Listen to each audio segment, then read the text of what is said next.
साथियों नमस्कार। आज मैं आपके सामने एक और महत्वपूर्ण विषय पर एक वीडियो लेके आया हूँ।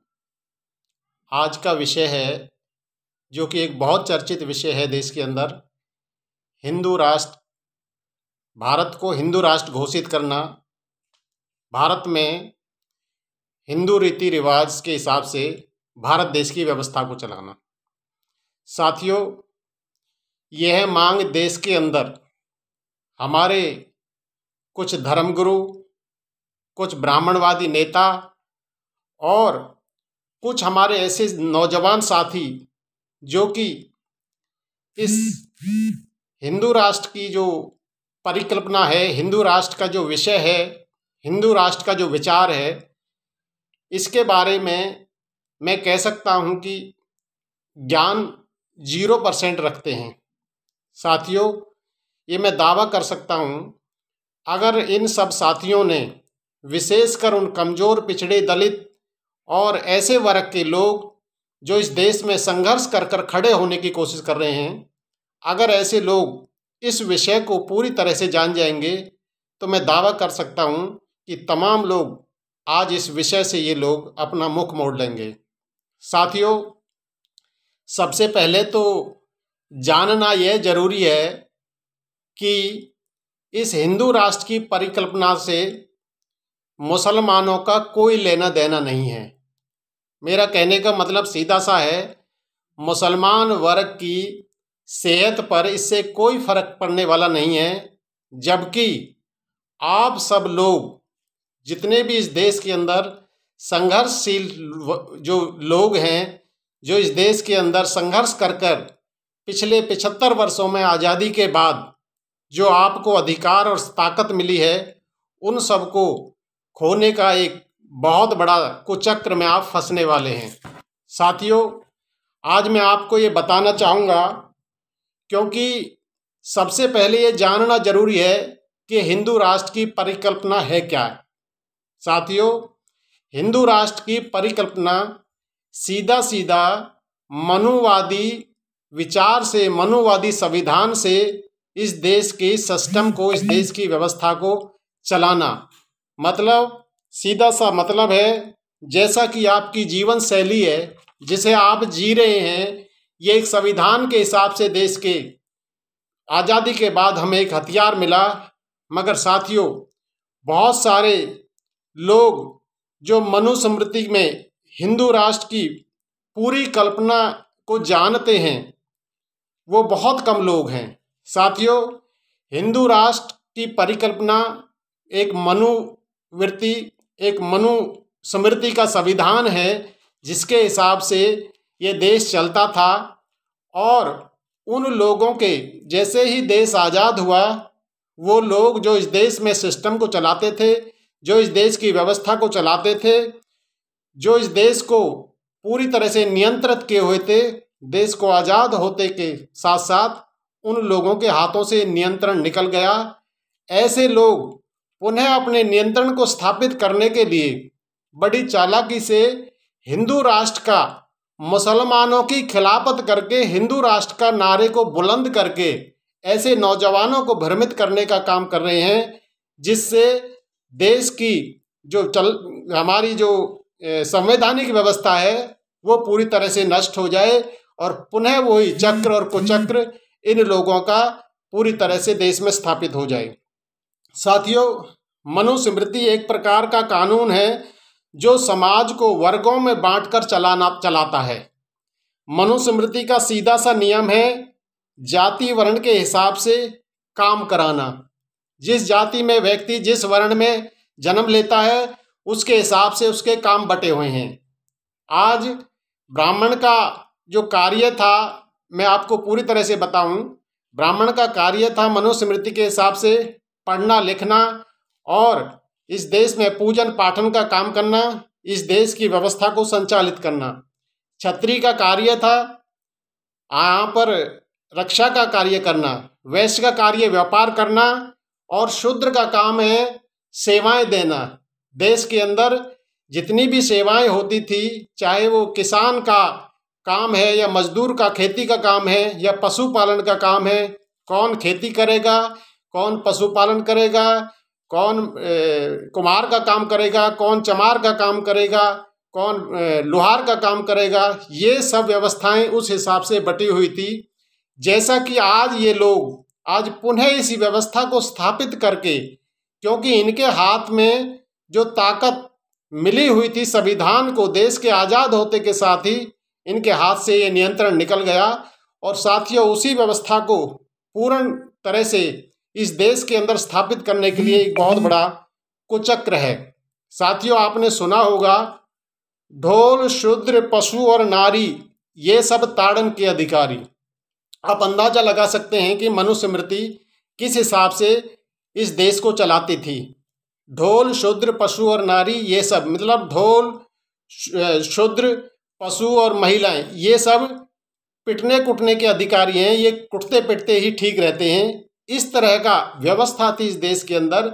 आप अंदाजा लगा सकते हैं कि किस जाल में फंसाने का काम इन लोगों ने पूरी व्यवस्था को बनाया हुआ था। सीधा सा मतलब यह हुआ कि पिछड़े और दलित लोगों को आज पुनः फिर शिक्षा से वंचित करके उनके ऊपर पूरी तरह से शासन करने का, उनके मानसिक रूप से, आर्थिक रूप से, राजनीतिक रूप से जो स्वतंत्रता मिली है, पुनः उसको खत्म करके उन लोगों पर पूरी तरह से अपना शासन व्यवस्था बैठाने का इनका बड़ा कुचक्र है। अब आपको यह जानना बहुत जरूरी है कि आपके पूर्वजों को पढ़ने का अधिकार नहीं था।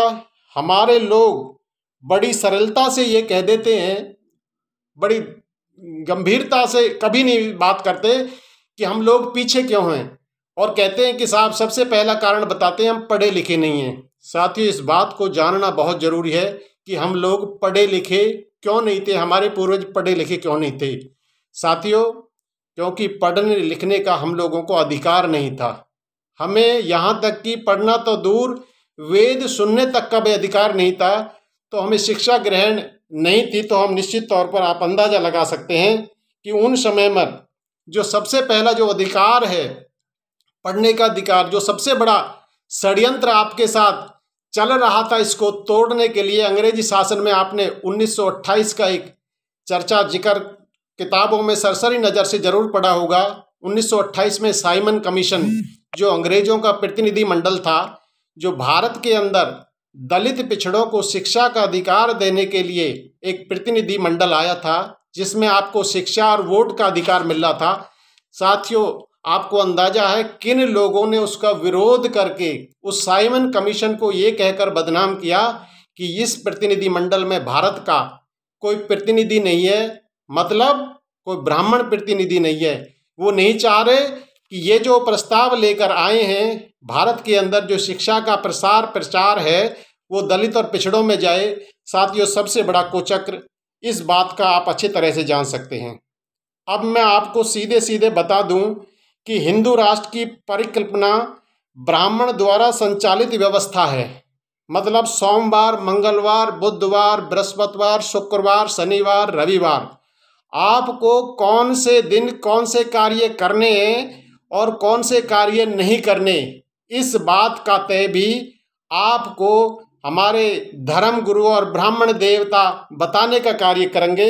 इसका सीधा सीधा सा मतलब है हमें मानसिक रूप से गुलाम बनाना, हमें अपनी सोच को सीमित करने का कार्य करना, ये सबसे बड़ा षड्यंत्र है।